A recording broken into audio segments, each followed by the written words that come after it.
श्री कृष्ण ने भी कहा, कर्म करो, फल की इच्छा मत करो। जानिए इसकी कहानी। एक राजा था जो अपनी प्रजा का बहुत ख्याल रखता था। वह अपनी प्रजा के बीच जाता और उनकी समस्याओं को सुनता था। वह कोशिश करता था कि वह उनकी समस्याओं को दूर कर सके।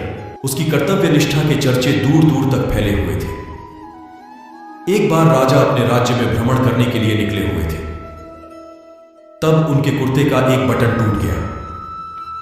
यह देख राजा ने अपने मंत्री को तुरंत यह सुन मंत्री ने गांव में दर्जी की खोज शुरू कर दी। संयोग से उन्हें एक दर्जी भी मिल गया। गांव में उसकी एक छोटी सी दुकान थी। उस दर्जी को जल्दी ही राजा के पास लाया गया। उस दर्जी से राजा ने कहा कि क्या वो उसके कुर्ते के बटन सिल सकता है। दर्जी ने कहा कि यह तो बड़ा ही आसान काम है। दर्जी ने अपने थैले से धागा निकाला और कुर्ते का बटन लगा दिया। राजा बेहद खुश हुआ और उससे पूछा कि वो उन्हें कितने पैसे दे। इस पर दर्जी ने कहा कि इतने से काम के लिए वो पैसे नहीं ले सकता है। इस पर राजा ने कहा कि वो इसकी कीमत जरूर देंगे।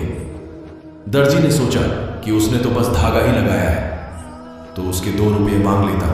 फिर दर्जी ने सोचा कि कहीं राजा यह ना सोचे कि इतने से काम के 2 रुपये तो गांव वालों से कितना पैसा लेता होगा। ये सब सोच समझकर दर्जी ने कहा कि वो अपनी इच्छा से जो भी देंगे वो ले लेगा।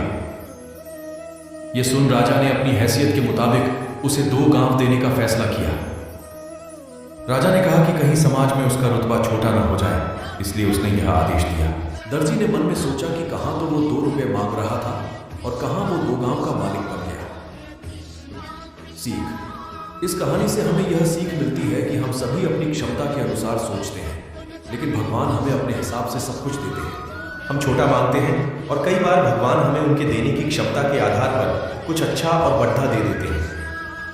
इसीलिए गीता में श्री कृष्ण ने भी कहा कि कर्म करो, फल की इच्छा मत करो, और यही इस कहानी का सार भी है।